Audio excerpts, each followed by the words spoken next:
La chef du bureau intégré des Nations Unies en Haïti a réitéré la volonté de la communauté internationale d'aider le pays à éradiquer le grand banditisme. Selon Maria Isabel Salvador, cette démarche aidera le gouvernement à s'assurer d'un climat sécuritaire afin d'organiser les prochaines joutes électorales en Haïti. La diplomate a évoqué la possibilité de l'envoi d'une force de police multinationale spécialisée et non d'une intervention militaire. Concernant la rencontre entre les protagonistes qui se tiendra à la Jamaïque du 11 au 13 juin, la diplomate croit que toutes les discussions autour d'Haïti sont importantes, mais elle s'est montrée accrochée à l'accord du 21 décembre 2022 et ses missions, dont la mise en place du Haut Conseil de transition. Suivez les explications de la chef du bureau intégré des Nations Unies en Haïti lors d'une rencontre avec la presse ce vendredi à l'hôtel Caribé. Ni le Premier ministre, ni le secrétaire général qui a insisté auprès du Conseil de sécurité des Nations Unies ont parlé d'une force d'intervention militaire sur le territoire d'Haïti. On a dit une force internationale spécialisée, c'est-à-dire que si ce qu'on veut, c'est aider au contrôle de l'insécurité, réduire l'insécurité, ça doit être une force spécialisée de police, n'est-ce pas? Pas militaire. Je ne crois pas. Éventuellement, mais ça, c'est pas à moi de le dire, n'est-ce pas? Ça, c'est pas une définition que moi, je dois la faire. Mais éventuellement, il y aurait peut-être un composant militaire au niveau de, par exemple, le contrôle des sites stratégiques comme les ports ou les aéroports. Mais ça sera un tout petit composant.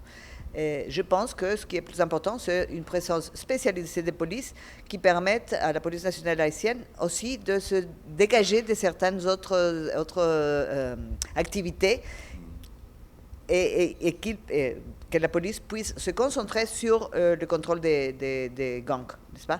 Et donc, aussi, je pense que nous, en tant que... c'est pas nous, c'est cette force internationale qui viendra, va accompagner la police dans le contrôle de routes, par exemple, pour débloquer les routes, pour permettre la reprise du commerce et aussi de l'économie. Vous avez parlé aussi des élections et vous avez dit que c'est à chacun de jouer son rôle, notamment le gouvernement, Haïti, etc.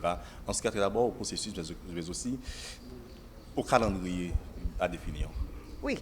Bon, finalement, c'est des décisions des autorités haïtiennes, tout ce qui a à voir avec les élections. Nous, comme j'avais dit tout à l'heure, on accompagne, on conseille, on fournit des éléments techniques, si vous voulez, des formations pour avancer sur les élections. Mais finalement, la décision pour le calendrier des élections, ça va correspondre au Conseil électoral provisoire.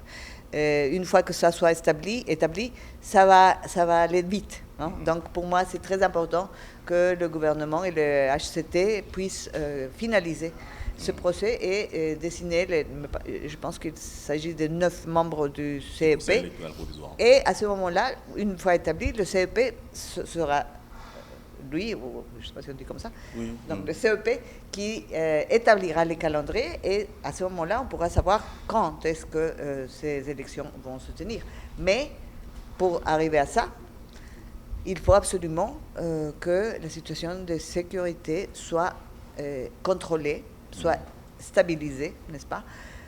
Parce que sinon, il y aura toujours des questionnements au sujet de la validité de ces élections-là. C'est inévitable. La mission, la Jamaïque, et cette rencontre autour de la crise haïtienne, entre les acteurs, quelle est la position du BINU là-dessus? Est-ce que ce qui va sortir de cette rencontre pourra avoir le bénéfice peut-être politique du BINU comme organe international appelé à accompagner Haïti sur le plan politique? Alors, je pense que bon, c'est toujours louable et c'est toujours, on doit toujours féliciter des initiatives d'autres pays, et dans ce cas-là de la CARICOM, pour parler de la situation d'Haïti. Mais moi, je pense que c'est important que dans tous les organes ou organismes régionaux, disons par exemple la CARICOM, la OEA ou d'autres, on parle d'Haïti.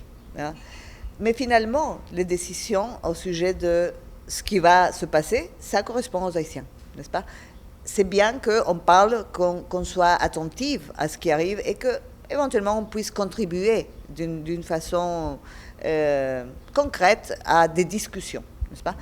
Mais finalement, pour nous, en tant que BINU, l'accord du 21 décembre continue d'être la base pour avancer.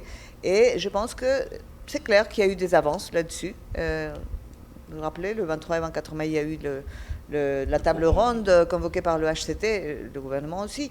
Et je pense que ça a été très, très positif, non? Parce qu'on a vu une participation large d'acteurs. Il faut dire qu'il y aura toujours ceux qui s'opposent et ceux qui vont dire non, j'y vais pas parce que je ne suis pas d'accord. Mais on n'aura jamais 100% de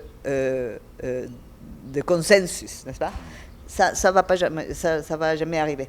Mais donc, je reviens sur la table ronde. Je pense que ça, c'était un important effort du HCT.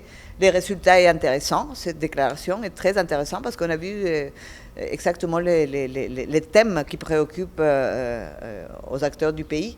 Et donc, je pense qu'il faut avancer sur ces accords déjà établis. Et nous, en tant que BINU et Nations Unies, on travaille sur la base de cet accord.